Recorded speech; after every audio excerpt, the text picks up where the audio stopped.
Insurgency Sandstorm is a hardcore multiplayer and co-op first-person shooter that heavily leans on realism as opposed to the arcadey nature of shooters that console players have become accustomed to.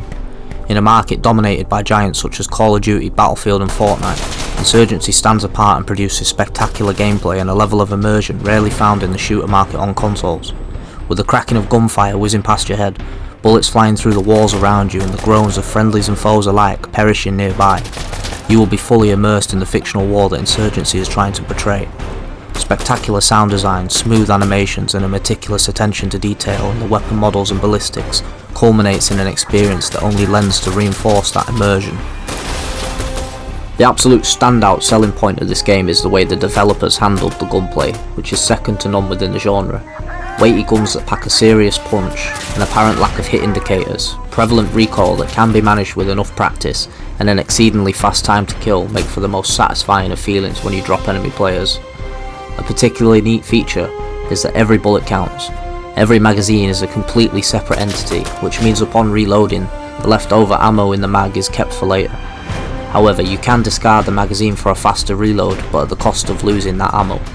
This encourages you to think diligently about when and how you reload in certain scenarios. When fighting up close and personal, the game uses hit scan, but when the engagement distances are a little further out, the ballistics have travel time and bullet drop, which makes every gunfight seem fair and consistent. Although there is a lack of progression in the game, with all the firepower made available to you after you hit rank 20, it's the gameplay itself and the feeling of downing enemies that is the most rewarding and enjoyable part of this game. With that being said, the loadout system is absolutely fun to play around with. You're given a number of points which can be spent on weapons and equipment, with certain items costing more than others, which offers a choice between things like taking a suppressor or a couple of grenades. And all of this is based around a weight mechanic that directly impacts your character's movement. It's a system that works really well because every single gun in this game is a viable option, so it's not like you're waiting to hit a certain rank to get a certain gun that falls into the meta, since there is no meta. In terms of game modes, for the most part they are relatively simple, but while simple they are really fun. They mostly consist of back and forth attack and defense style games with asymmetric gameplay. One side will have your standard eastern guns while the other will have more western style guns, and each team will get the opportunity to attack and defend in each game, getting to use both arsenals.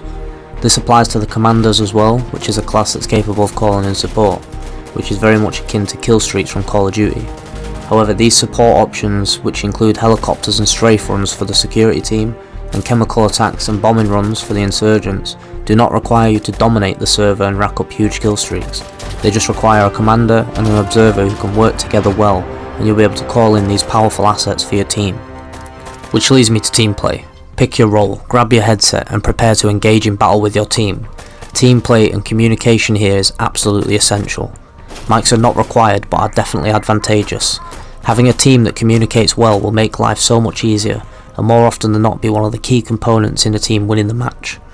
Be cautious though, as proximity chat is in play throughout, and although you could be trying to coordinate your team, if enemies are close by they will hear you, which will almost certainly give yours and your teammates' position away, although this can make for some very humorous and interesting moments throughout the match.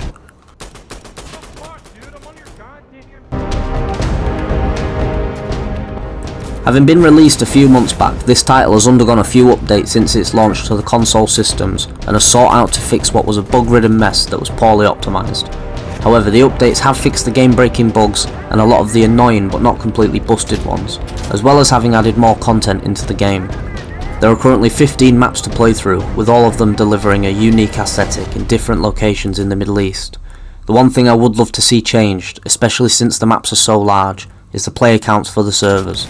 Currently on consoles we play at 10 versus 10, whereas PC players get to experience 2 teams of 16. It means the console version can at times feel a little lackluster in comparison, but the devs do a great job of funneling the action so that you are nearly always in an engagement.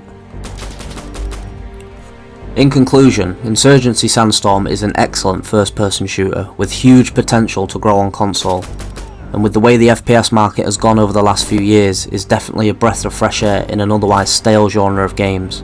If you're as fed up with the huge franchises and the way they've let themselves go, then maybe this title is worth your attention, especially considering it's selling for half the price of other AAA shooters on the market.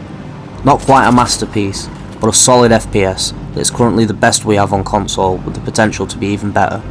A solid 8 out of 10. Thank you for watching, please like and subscribe, and drop a comment below. Do you have the game? Are you thinking of getting the game? Let me know. Take care people.